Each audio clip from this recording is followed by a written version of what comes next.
Thank you all. So where are the Wellesley students? I have to start there. Fantastic. I have to say I'm sorry, I'm a Smithie. But I have very good friends who are Wellesley alums who told me they're glad I'm moving up in the world and speaking with Wellesley students. So just thought I'd share that. Okay. So I want to actually begin by telling you a little something about Wisconsin. I don't suppose anybody in the room is from Wisconsin? Rock star, where? Appleton. Love it. Okay.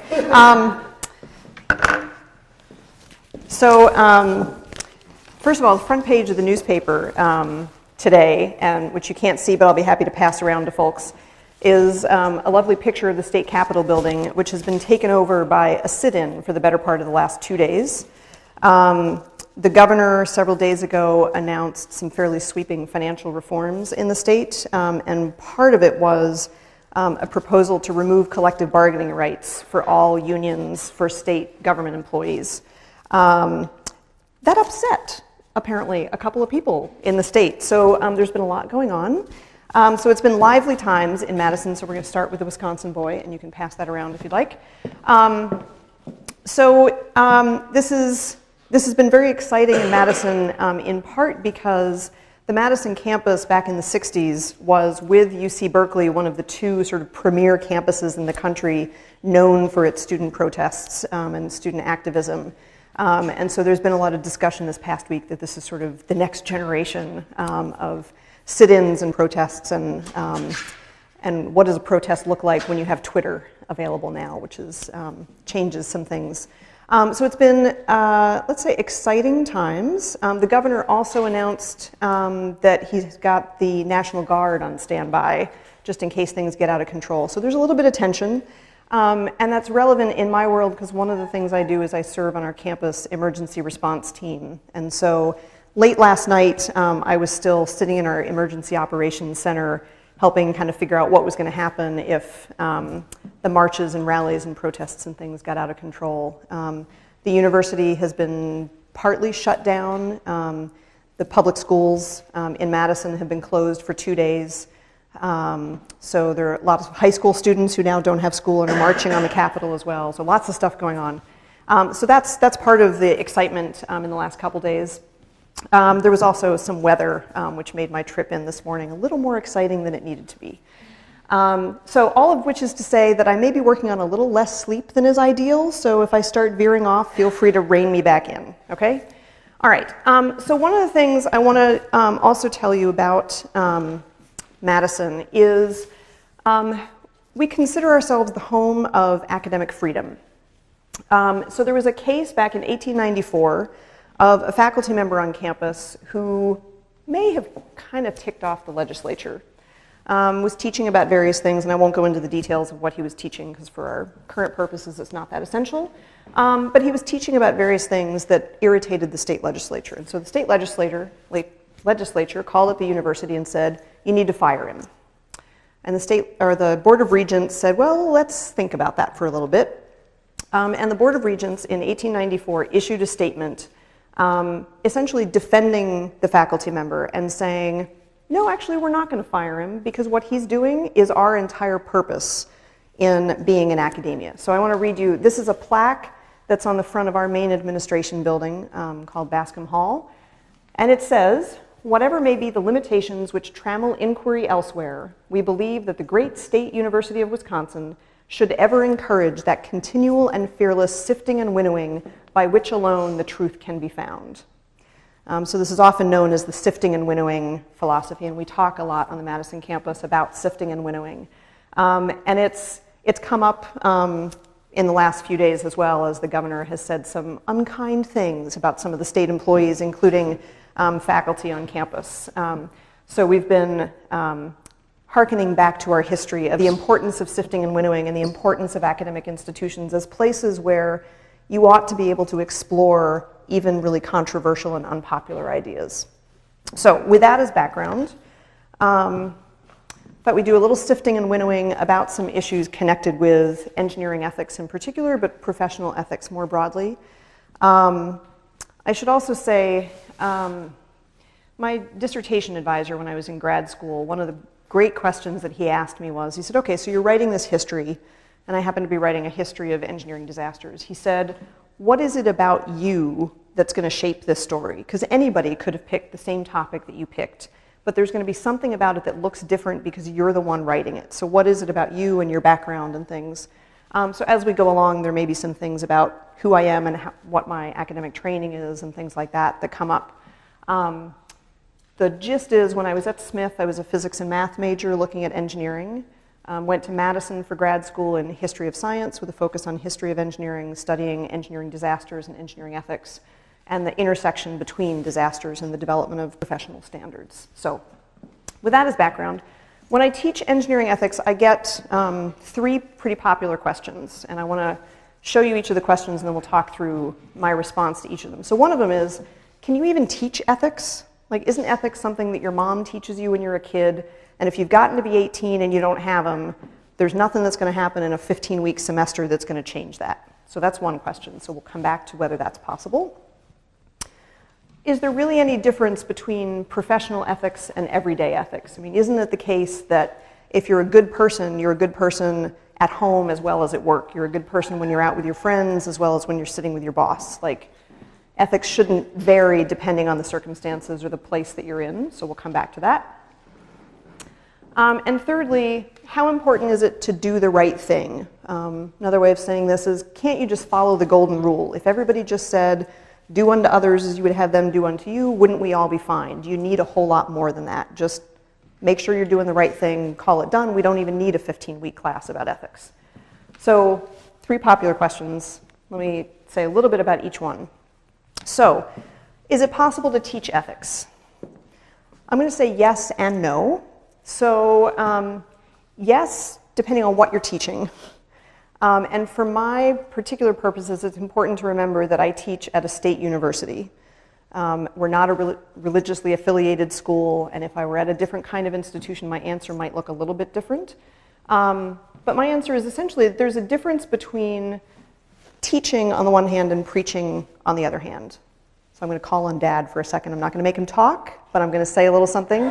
So my father, for most of the time I was growing up, was a university professor in a state university, teaching a variety of courses, but for today we're going to say some of them were about religious studies, kind of, sort of. And he was also an ordained pastor, and so on the weekends would be in church preaching. And I want to suggest to you that what a faculty member does in a classroom teaching about religion is somewhat different than what that person does when they're in their pastor role standing in the pulpit preaching on a Sunday, right? Right, Dad? Right. Excellent. Okay, good. Thank you for playing along. So I want to suggest the same thing is true when we talk about ethics, that there's a difference between teaching about ethics in the way that we teach about religion and preaching about ethics, which is preaching about a particular kind of behavior or a particular set of beliefs. And I'm happy to debate any of this with any and all of you, either here or in the class afterwards. So one thing I think we can teach is something about the nature of professional ethics. What do we mean by professional ethics? What kind of ethical dilemmas are we talking about? What kind of situations can you expect to find yourself in once you graduate from school and are out in the real world, so to speak? So I think I can teach something about that. I can give you a sense of what's likely to happen. I can teach something about the value of professional ethics. That is, why does it matter? Why does a profession in particular want to have professional standards? Why do professions talk about codes of ethics? And what would be the damage that was done if a profession did not behave ethically? And I think I can teach something about how to resolve ethical dilemmas. And this, again, this is something we can go into in more detail later on if you've got questions about it. But I think it is possible to teach some mechanisms or some strategies, some even mnemonic devices for how to think through an ethical problem. Where I get uncomfortable, particularly as a state government employee, but I think even if I were at a different institution, I might still feel this way. I get uncomfortable with the idea that my role as an instructor is to teach you what is ethical or how to behave. So one of the other pieces of background you should know is that I've been involved in accreditation and assessment work for a good bit of time. And one of the things we talk about there is essentially what can you guarantee your students have learned by the time they finish with you? So when they get to the end of your course, when they get to the end of your undergraduate program, what can you guarantee an employer, a graduate program, that student's parents, that you know that they've gotten out of the program? I can guarantee, if I've done my grading properly, I can guarantee that my students know something about what's likely to face them, that they know something about why people care about ethics, and that they know something about the mechanisms you can use to think through ethical dilemmas. I really don't want to guarantee that my students aren't going to be the next ones to show up on the front page of the State Journal. I would like them not to show up on the front page of the State Journal. And like I say, I'm happy to have folks disagree with me about whether this is appropriate, but I personally don't see that as my role to teach you what is right and wrong or how you should respond in a particular situation. I can help you think through it. I'm not going to tell you how to respond. Clear? Okay. All right. So that was the first question that a lot of students had. The second one was, what's the difference between professional versus personal ethics? So I want to suggest that on the one hand, right, your values probably shouldn't change when you go home at night or when you come into the office in the morning. Most of you have been reading True North, I understand, right? Yes, students should all be nodding, very good.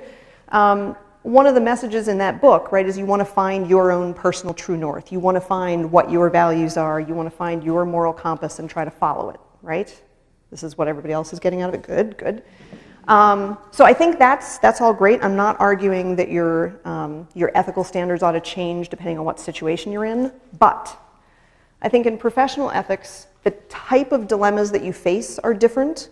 So if you're a practicing engineer, the kinds of things that come up on the job are not the kind of things that come up if you're a teacher, okay, or if you're a doctor, or if you're a construction worker. They're different sorts of dilemmas based on what kind of work that you do, and we'll talk about some examples in a minute. Typically, the scope or scale of the impact is bigger. So if you're, again, a lot of my examples are going to come from engineering, but if you're an engineer and you're designing a skyscraper, you've got potentially tens of thousands of people's lives at stake when you make decisions about how to do that design. That's typically not something that happens to us in our day-to-day lives, just going about our business, hanging out with our friends, eating with our family, things like that. Okay? And thirdly, the knowledge that's necessary to make a decision isn't typically held by the people who are affected by that decision. So what I mean is, when you go see the doctor, right, you assume that the doctor knows something about medicine that you probably don't know, right? You hope that that's the case. You want the doctor to have expertise that you don't have, otherwise you would not be sitting there in that examining room. And you want to make sure that that doctor is using that knowledge for your benefit, right? Not for the doctor's benefit. So professional ethics is different because if you are, again, if you're the engineer, the decisions that you're making on behalf of other people, and you're making with knowledge that those other people don't have. So in general, I'd say one good place to start talking about engineering ethics is focusing on having an awareness of the nature, effects, and power of your actions. Okay, so understanding that what you do on the job might actually be fundamentally different than what you do when you're off with your friends on the weekend. Okay, following along still? Excellent, excellent. Okay, so what about this question of just doing the right thing? I mean, can't you just say, follow the golden rule, be a good person, do what your mama taught you, try not to show up on the front page of the newspaper, and everything's fine? Well, one of the challenges is if ethics was simply about don't lie, don't cheat, don't steal, don't kill, don't do that whole list of things you're not supposed to do, excuse me, it would be a fairly easy set of decisions. So if you're walking through the airport and you see somebody has left their wallet sitting on the chair in the terminal, probably not a good idea to walk off with it, right? Right? Yes, not a lot, thank you. So that's not really an ethical dilemma to say, hey, somebody left their wallet there, I wonder what I'm going to do about it, right? So ethical dilemmas that I'm talking about are really places where you're torn, where it's a choice between, say, it's important to you that you be loyal, but you've got a choice between being loyal to an employer or being loyal to a client. Or it's important that you be honest, but you're in a pickle about being honest to one person versus another person. Or you want to be both honest and compassionate, but if you're honest, you're going to hurt somebody pretty badly, and how do you balance those, right? So really, real ethical dilemmas don't have a simple answer, so telling somebody, well, just do the right thing when they're faced with a real dilemma is not actually all that helpful, okay? So Caroline Whitbeck is a philosopher who does a lot of work in engineering ethics in particular, and she talks about designing solutions to engineering problems the same way that you design solutions to engineering ethics problems is the same as designing solutions to engineering problems, right? So you can use the design process in engineering and also in ethics. So she says solving actual moral problems is not simply a matter of choosing the best of several possible responses. It's not just, do I take the wallet or don't I? Or do I take the wallet, do I leave it there, or do I turn it into lost and found? It's not that simple if you're talking about a real moral problem. It's partly a matter of devising possible responses. It's coming up with a creative solution when you're faced with a real pickle and you're torn between, say, loyalties between an employer and a client. Okay, so there's a more active process there. The other thing that Whitbeck and some others talk about is the notion of interrogating the problem, that it's usually, when you're trying to solve a moral problem, it's every bit as important to think about what exactly is the problem I'm facing. Let's clarify what the dilemma is. Is this a question of divided loyalties? Is it a question of loyalty versus competence? Is it a question of honesty versus something else? What is the dilemma? Who are the stakeholders? Who's going to benefit? Who's going to harm? What are my possible actions? What are the legal ramifications? Interrogating the problem is an important part of finding a solution. Okay? All right. So real quickly, some examples of what we call not just ethical dilemmas, but we actually call them micro-ethical dilemmas, and I'll explain why in a moment. Again, engineering examples, because this comes out of an engineering course. Design A is more reliable, design B is cheaper to produce. Which one do you pick? I'm not going to read through all of these. You're asked by your supervisor to review a design that you feel is slightly outside your area of expertise or competence. How do you respond? Okay. We call them micro-ethical dilemmas because these kinds of dilemmas are things that typically are faced by a single person in a single situation. So you walk into work one morning and you're faced with this question about, how do I respond when my supervisor asks me to do this design? By contrast, there's something we call macro-ethical dilemmas. We're very creative. And macro-ethical dilemmas are, not surprisingly, dilemmas that are faced by a larger community. So by the profession of medicine as a whole, or by the profession of engineering as a whole. And they're not simply one person on one day making a choice. It's more about what does this profession value more broadly. So one example, and we'll talk more about this in a moment, one example is what do we mean by public safety? What does it mean in engineering to value public safety when you're designing something? What are the limits of that? How much do you want to spend on that? Another one from medicine would be, do we support stem cell research? That's not, there are micro-ethical dilemmas couched within that, so individual researchers may walk into the lab and have to make a choice, but there are broader dilemmas within the field of medicine or within the field of biological sciences about, is this something that we as a society ought to pursue, okay? All right. So for a variety of reasons, I find these sort of interesting, but I find the macro-ethical dilemmas really a whole lot more interesting, in part because I get to talk about big disasters. And we can talk about what problem I have in my head that makes that like my passion to go read about people dying and, right, so.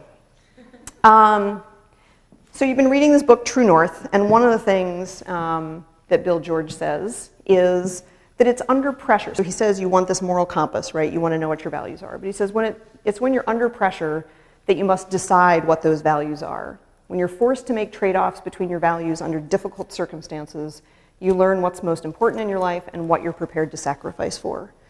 So this is one of the reasons that I study disasters, because it's in those crisis situations that professions are really forced to think about what matters to the profession, what matters to society, in a way that we don't have to day to day, right? Most of us do not spend our days, some of the civil engineers aside, most of us do not spend our days thinking about which skyscraper is going to fall down or what the implications are if I put the elevator shaft too close together in a building and it collapses.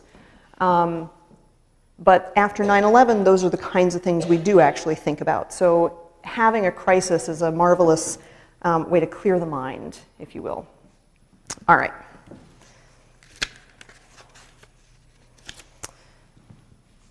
Okay. So I want you, one of the messages I want you to take away comes from this idea of interrogating the problem. That sometimes it's every bit as important to think about the questions that you're asking and the way that you're asking them as it is to focus on what the solution is that you're coming up with. So I want to take you back to the morning of September 11th. And remember, if you can, where you were when you heard about it. Some of you may not have actually heard about it in the morning if you were in school. I know my son came home from school and said, we know, he was in elementary school at the time, he said, we know something happened, but all we got was a letter from the principal saying we should talk to our parents when we get home, because the school district had made a choice not to tell the elementary school kids the way they told the high school students. So think back to where you were when you found out about it and the kinds of questions that you asked.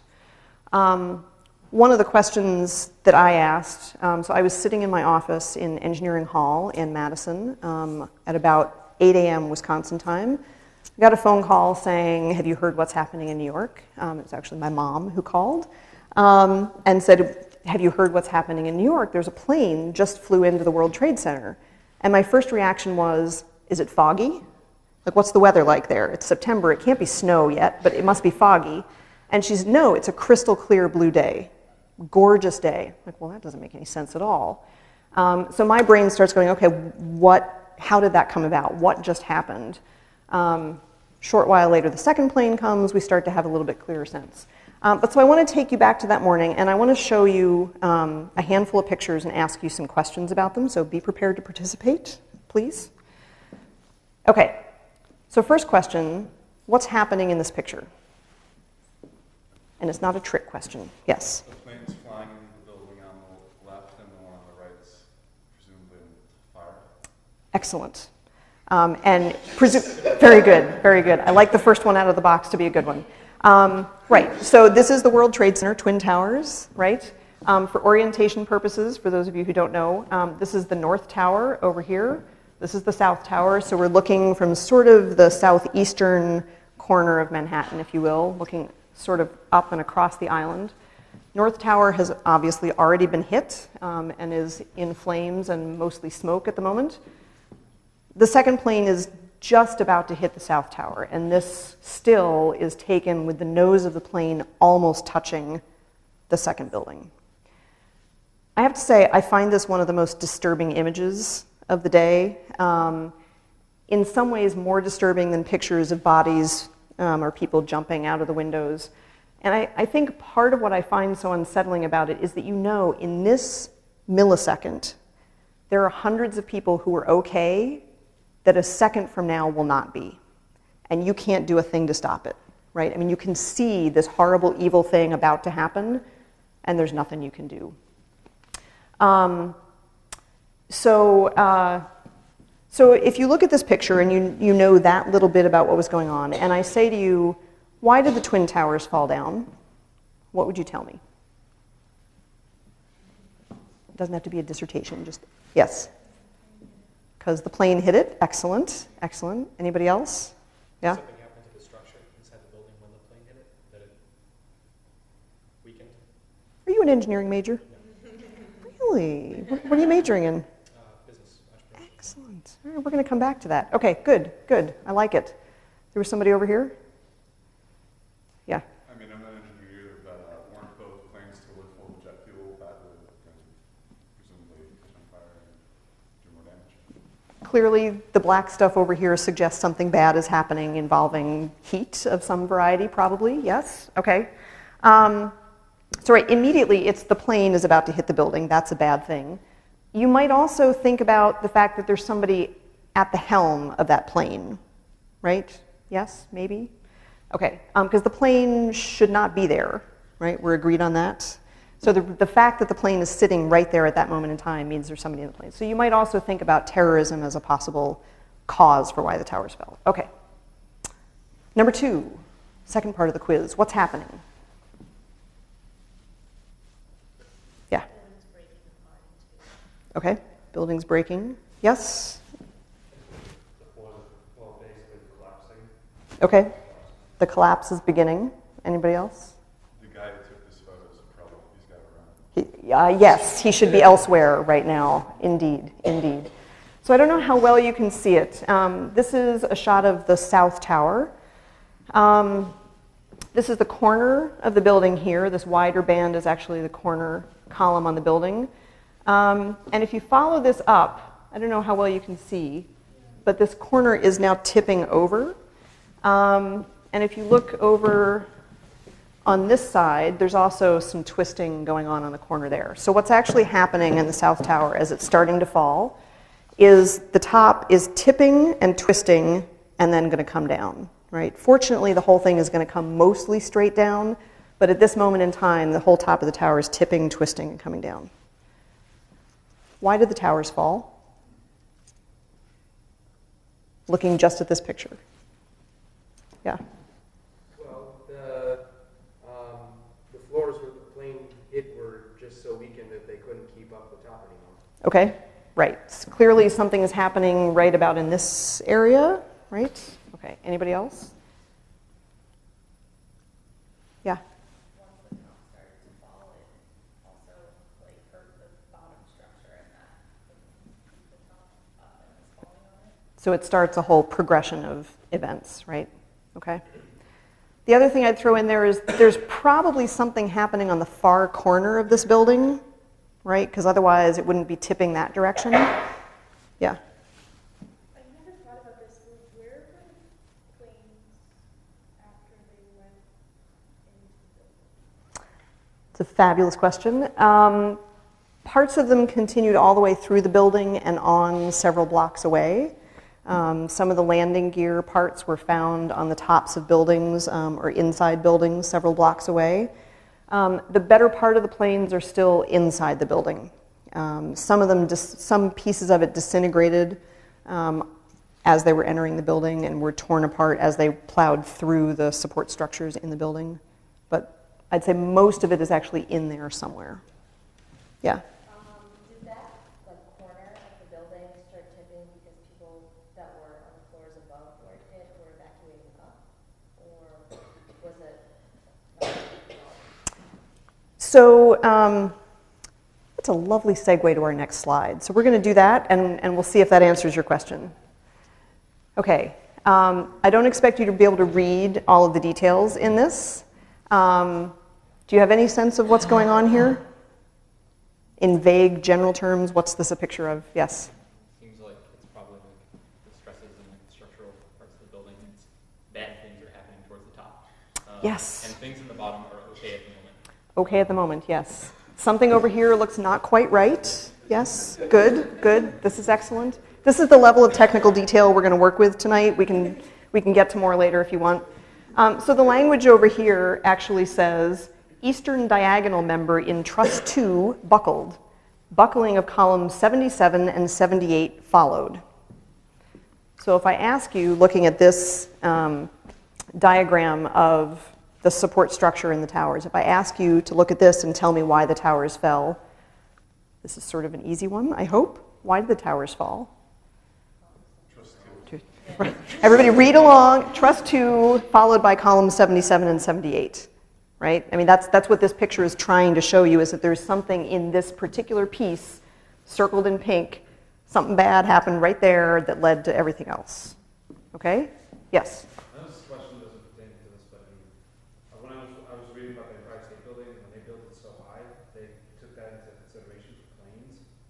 Why didn't they take that into consideration for World Trade?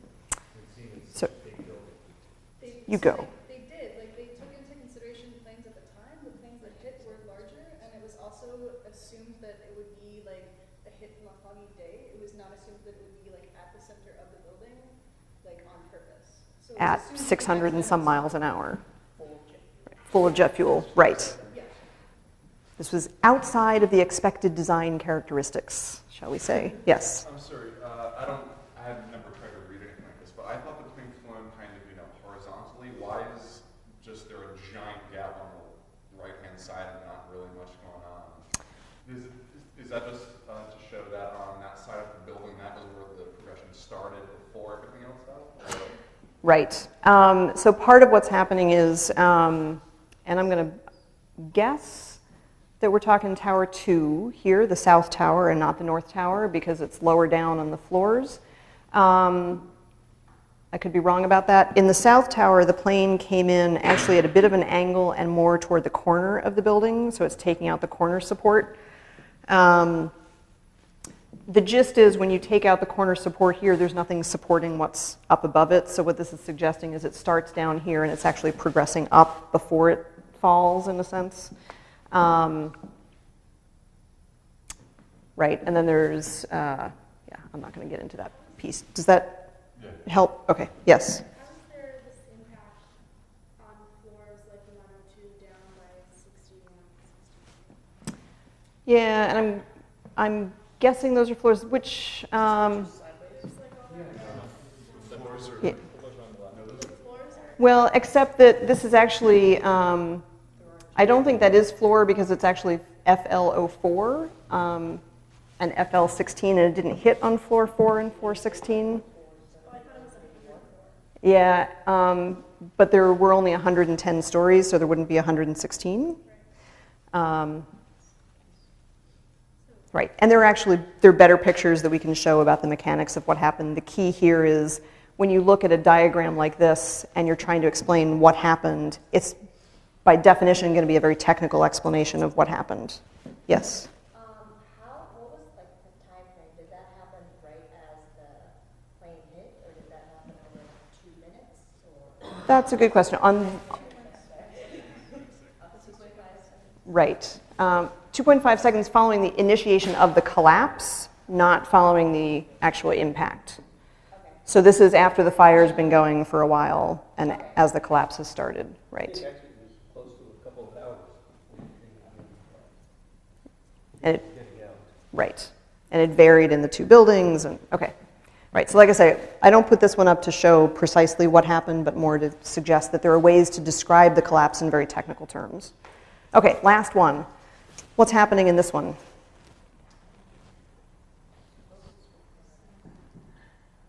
Where is this picture from? Satellite. Yep. One of these, I can't, yes, U.S. Geological Survey. Your eyes are better than mine are. There's one that's from the space station. There's one that's from a satellite. But the gist is it's from somewhere out in space. For those of you who are not super familiar with New York, this is the lower part of the island of Manhattan, Brooklyn and Queens, New Jersey, kind of over that way. Twin Towers, right about where the smoke starts, not surprising. And the smoke is blowing down across and over New Jersey. Okay. Why did the towers fall? Ignore the last 3 pictures. If this is your cue, what do you say about why the towers fell? Wind, okay. What were you going to say? They were on fire. Okay, there, yep, again, smoke, fire, yes. Anybody else? There's really no way to tell from this picture. Lovely, lovely, I like it. Right, so I was showing my son these pictures today, and he said, well, you can't see the people, which I thought was an interesting observation. I hadn't thought about it in quite those terms, but right, you can't really tell on a micro level, if you will. One of the things that this picture brings to mind, for me at least, is a much more global view of what happened that day. It's asking you, in some terms, to step back a ways, not to be looking in at Trust 2, columns 77 and 78, but on a bigger picture, what was going on, what led those planes to be in that place at that time on this day.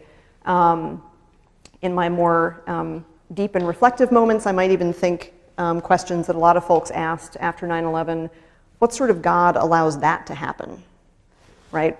If you're asking why did they happen? Why did God let that?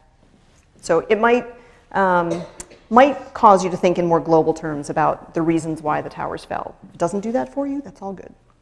Okay. So this one, we're not going to do a quiz on this one.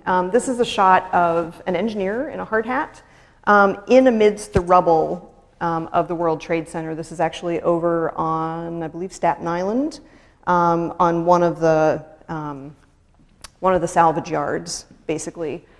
And the engineer is climbing in the rubble, trying to figure out, are there any pieces here that we need for the investigation that are going to tell us where the fire started, where the collapse started, how hot the fire was, what damage was happening, how much of the fireproofing was in fact off of the steel, and did it come off before or after the fire started, things like that.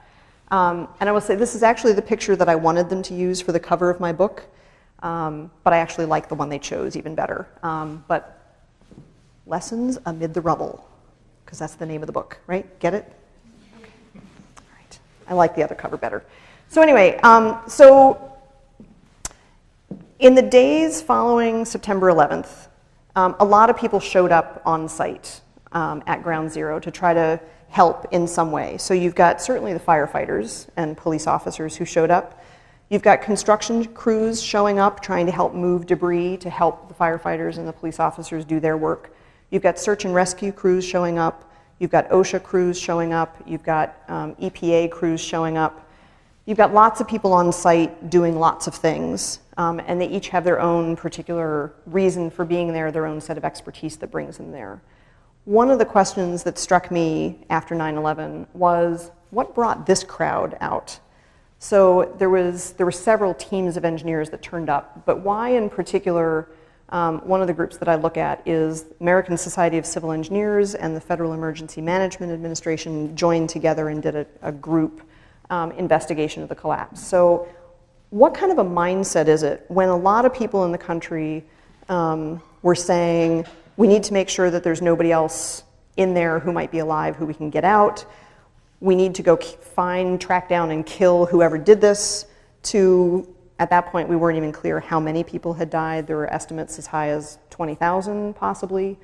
There were people who were saying, I want to donate blood, I want to donate money, I want to donate food for the rescue dogs, I want to do something. So what is it about the mindset of an engineer that says, I want to get over there and climb through the rubble and look for cues that everybody else would see as complete scrap metal that to me say something about what actually caused this building to collapse? Why was that the driving force?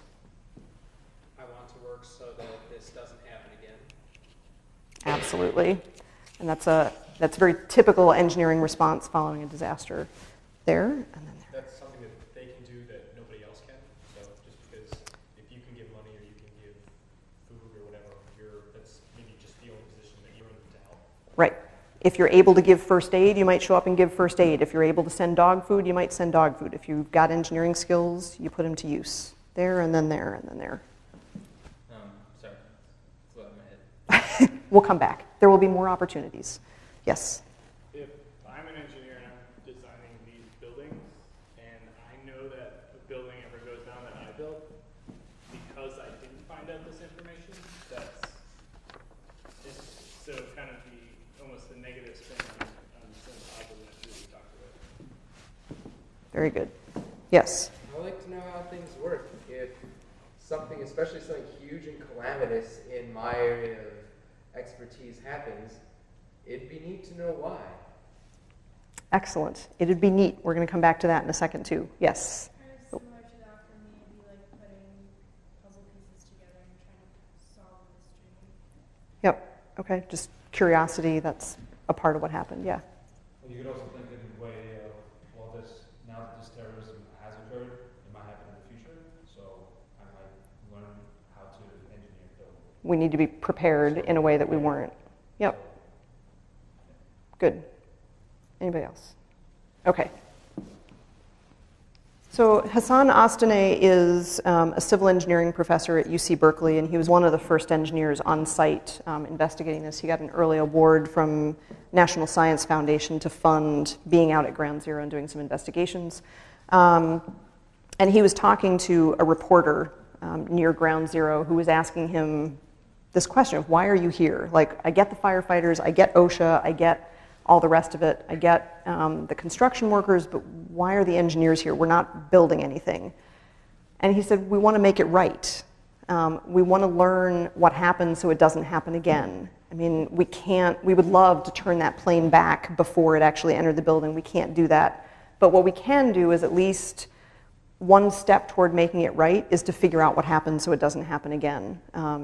And whether it's something we should have predicted or not, whether we should have anticipated that terrorism might be a threat to these buildings, he was sort of suggesting is beside the point. We just want to make sure that whatever happens, we don't do it again the same way the next time, okay? One of the challenges with a group of engineers showing up on site to say, let's look at the engineering reasons why this happened, was, I don't know how well a lot of you remember the days after September 11th. There was a fair bit of anger in the country, right? A number of calls for, we should go to war immediately, we should take these people out, we should hunt them down and kill them, there should be no trials for these people. Calls for retribution and anger, and it was sort of a scary time in some ways. So to have a group of engineers, if you think about it, a group of engineers wants to go down to the site and say, so which truss gave way? In some ways, if an engineer is looking at that, doing an engineering analysis of why the towers fell, the only possible answer an engineer can come up with in that scenario is an engineering reason why the towers fell. You following me? So it's a little weird when the entire country is going, let's go kill people, for an engineer to go, well, it might have been that if we had designed this truss more strongly, it wouldn't have collapsed and killed people quite so soon. That's really dangerous territory to tread on. So I want you to understand how tricky it was at that time. And again, we can come back to that. There was, in the months after 9/11, there were a series of conferences of building professionals. And at one of them, there's a lot of discussion about, so what did happen that day? We've done some of the engineering analysis, some of the early reports are starting to come out. We have a sense of what happened. One of the fellows at one of these early conferences steps up and says, you know what? The trouble is, September 11th wasn't actually about the buildings. So we can have these engineering studies, we can look at Truss 2 and columns 77 and 78, we can study how hot the fires were and what gave way first and the exact progression of collapse. But it wasn't really the buildings. It was a whole lot of other stuff going on, right? If the terrorists hadn't taken off in the airplanes that day, if airport security had been different, if the fireproofing had been different, which is sort of a building structure, sort of not, if our international relations looked different, if our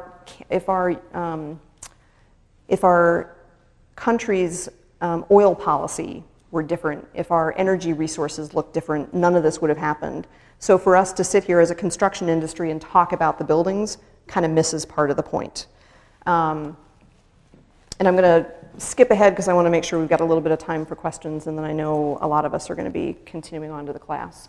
But so this is one of the things the profession is really wrestling with at the time. All right. Yeah. Well, that's a lovely question. The response is sort of torn, because on the one hand, this group of construction professionals wants to say, well, but if it's not about the buildings, what do we do? I mean, if you say it's not about the buildings, we can't fix it. We can't make it right somehow. We can't do it better next time, so that's not okay. And yet there's also a group that says, well, don't be pointing the finger at us. We didn't fly the planes into that building. And Leslie Robertson, who's the lead design engineer on this, who's a well-respected guy, very well liked in the profession, it's not his fault. So let's not talk, so conflicting is the short version of that, okay? All right. The other question in all of this is also about, and what Ron is sort of getting at is, why are you doing the engineering analysis? So there were some folks who said, we're doing the engineering analysis because you never fully understand something if you haven't quantified it, if you haven't analyzed it in incredible depth and detail, if you can't put numbers to it, if you can't put colorful diagrams up, you don't really understand what happened. There were other people, like Leslie Robertson, who was the design engineer, who said, he gave some incredibly moving speeches in the weeks after 9/11, was very gracious about trying to talk to his colleagues and talk to journalists about his thoughts on what had occurred. And in one of them, he stands up before a group of other engineers at the National Academy of Engineering, and he says, I don't actually understand what happened. I don't know if anybody can understand what happened. I wish I could, but I really don't. And actually, we're going to skip that one. He says, the events of September 11th are not well understood by me, and perhaps cannot really be understood by anyone. So I will simply state matters of fact. So for him, he was saying, it's not that getting that engineering analysis is going to be the most complete solution and we're not going to be done until we get there. This is our starting point. Because I don't know what the heck else to do. I don't know how to begin. It's blowing my mind. These were my babies, these twin towers. He talks about them as his children. He says, I don't know how to make heads or tails of what just happened. It's horrifying, but I can start with the facts. I can start with looking at this beam. I can start with looking at this truss and this connection and what we did with the fireproofing. And I can go back through and look at where we put the elevators and what kind of load testing we did and what kind of analysis was involved. For me, that's a sort of calming starting point, he says, because it's something I'm comfortable with, it's where my skills lie, but it's not going to be the full picture, right? Okay.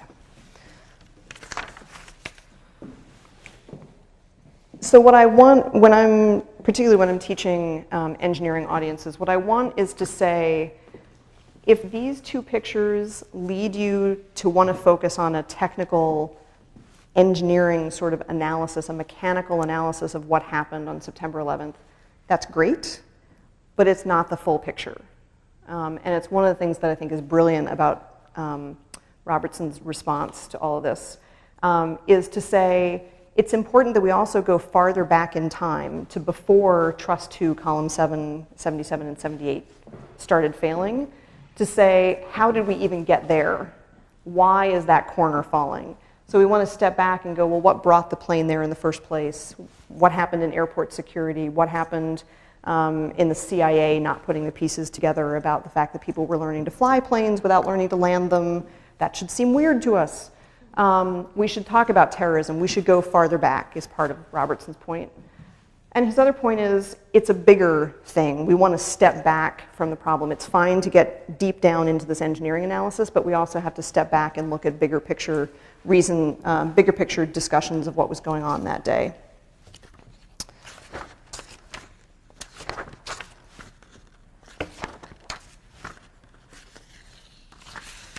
Okay, so I want to read you two quick, we're almost at 7, but I want to read you two quick excerpts, again from Leslie Robertson.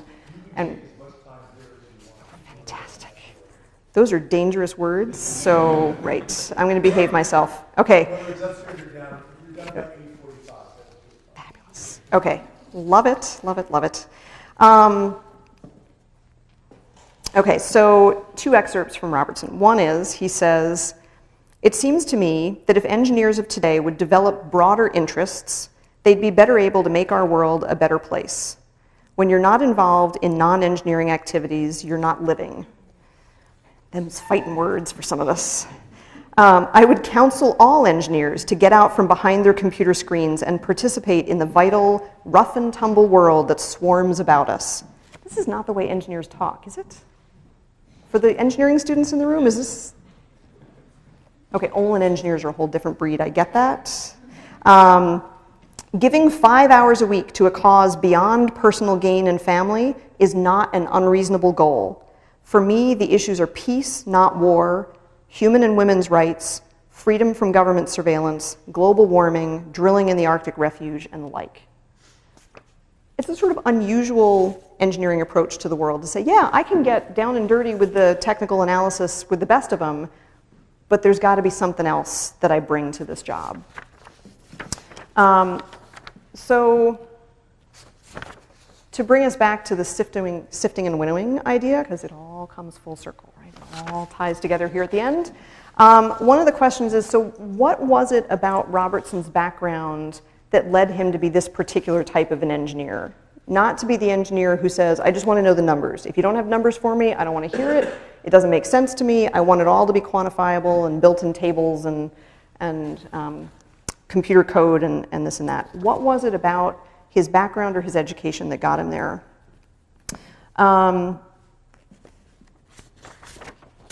So one of them was, one of the folks who interviewed him asked him what it was about his background, and in fact asked about, let me ask this, if you had to guess where Robertson went to college to study engineering, it's in the US, it's a school everybody's heard of. Okay, anybody else? Do we get like any hints, like what coast? I will say this, it is a university that I have mentioned here today. Fantastic, well done, I'm glad you were paying attention. Yes, he went to UC Berkeley. So Robertson says, in response to all this, that he was in fact influenced by the university's activism and anti-establishment elitism. He said, quote, "It taught me a lot about broader goals, personal freedoms, and people." And that particular environment in which he was studying engineering shaped the way that he thought about engineering, the way he practiced it, and what he wanted to do. So I talked at the beginning about, so I should read this as well. So Robertson also says that in the same speech before where he was talking about, I'm going to start with just the facts because I don't know what else to do. He said, "The painful part is decisions are made in the heat of battle and in the quiet of one's dreams. Perhaps if there had been more time for the dreaming." And he basically, in this part of the speech, he's talking about what would have happened if the towers had stayed standing 1 minute longer. Just 1 more minute, how many more people would have gotten out?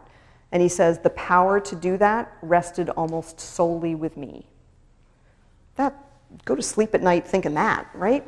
So he says, there's some of the decisions that you make because it's just you're in the office in the day and you've got 600 things to do and you've got to sign off on this plan and you've got to calculate this other thing.